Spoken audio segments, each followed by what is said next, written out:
Nah, dalam penelitian ini menurut objeknya ada penelitian yang hanya menggunakan populasi. Jadi penelitian tanpa sampel. Hasil penelitian populasi berlaku juga untuk populasi tersebut.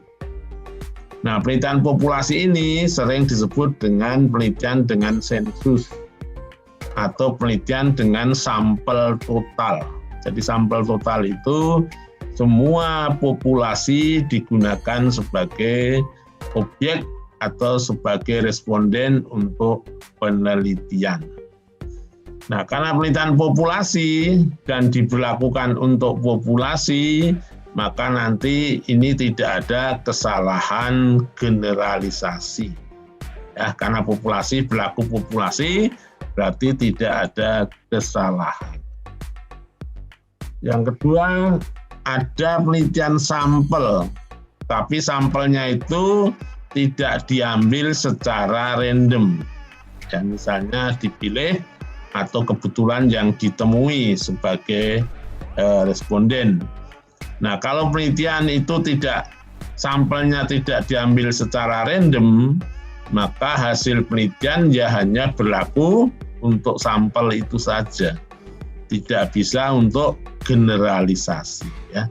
Jadi ini yang banyak salah karena penelitiannya itu sampel tidak random kok dianalisis dengan statistik parametris.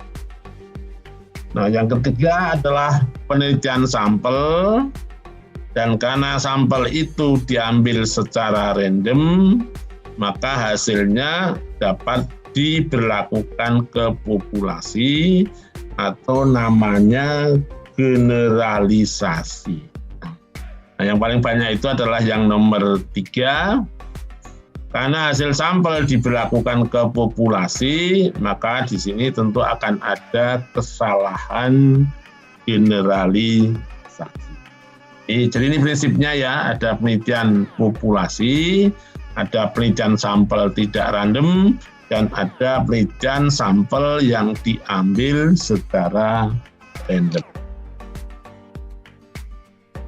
Jadi ini karena jumlahnya mungkin paling tinggi 100, maka peneliti tidak menggunakan sampel. Jadi 100 orang digunakan sebagai responden, 100 sebagai objek yang diteliti. Hasil dari penelitian populasi berlaku untuk populasi tersebut. Di sini tidak terjadi kesalahan. Nah, penelitian dari populasi, ya, peneliti juga mengambil sampel. Tapi sampel ini tidak diambil secara random. Karena tidak random, maka hasil penelitian hanya juga berlaku untuk sampel tersebut. Kalau di sini tidak tahu kesalahannya untuk generalisasi, karena penelitian tidak membuat generalisasi. Jadi penelitian seperti ini, yang pertama penelitian populasi berlaku untuk populasi, penelitian sampel berlaku untuk sampel saja, tidak bisa untuk generalisasi karena sampel tidak diambil secara random.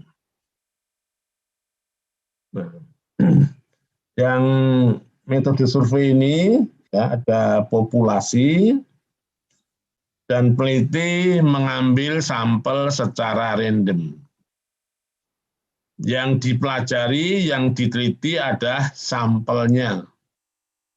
Nah, karena sampel ini diambil secara random dari populasi, maka hasil penelitian sampel dapat dibuat menjadi generalisasi, atau hasil penelitian sampel dapat diberlakukan ke populasi di mana sampel tersebut diambil.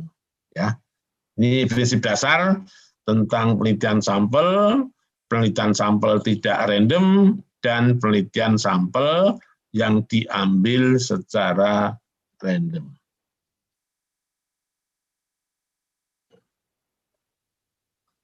Nah, metode kuantitatif juga ada metode eksperimen. Bagaimana sampelnya untuk metode eksperimen?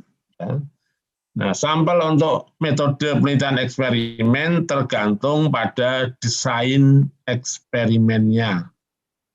Dalam metode eksperimen paling nggak ada 4 desain. Yang pertama disebut dengan experimental design. Ya, ini sampelnya tidak random. Kedua, true experiment, ini sampelnya random.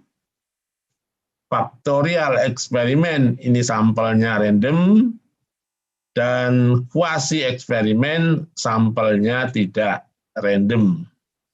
Jadi dalam metode penelitian eksperimen, yang sampelnya random adalah true eksperimen dan factorial eksperimen. Nah, pre-experimental design ada 3 desain. Yang pertama dinamakan one shot case study. Nah, dalam eksperimen ini tidak dilakukan pretest. Ya, seperti saat ini langsung treatment pembelajaran dan nanti diukur hasilnya. Jadi desain one shot case study tidak bisa mengetahui pengaruh secara pasti karena tidak ada pretestnya yang dibandingkan dengan nilai post-testnya. Yang kedua, one group pretest post-test. Nah, namanya pretest post-test, maka ada kelompok yang diberi pretest atau diukur keadaan sebelum ada treatment. Jadi X ini adalah treatment atau perlakuan.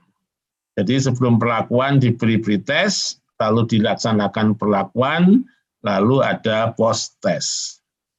Nah, desain ini tidak menggunakan sampel random. Misalnya penelitian tindakan kelas mengambil 1 kelas atau 2 kelas. Jadi sampelnya itu sudah ditetapkan. Tidak ada proses dalam menentukan sampelnya. Yang ketiga adalah intake group comparison, di mana dalam desain ini suatu sampel atau populasi dibagi menjadi 2. Yang pertama dipakai untuk kelompok eksperimen, yang diberi eksperimen, yang diberi perlakuan, dan kelompok kedua ini tidak diberi eksperimen. Jadi di sini sampelnya juga tidak random.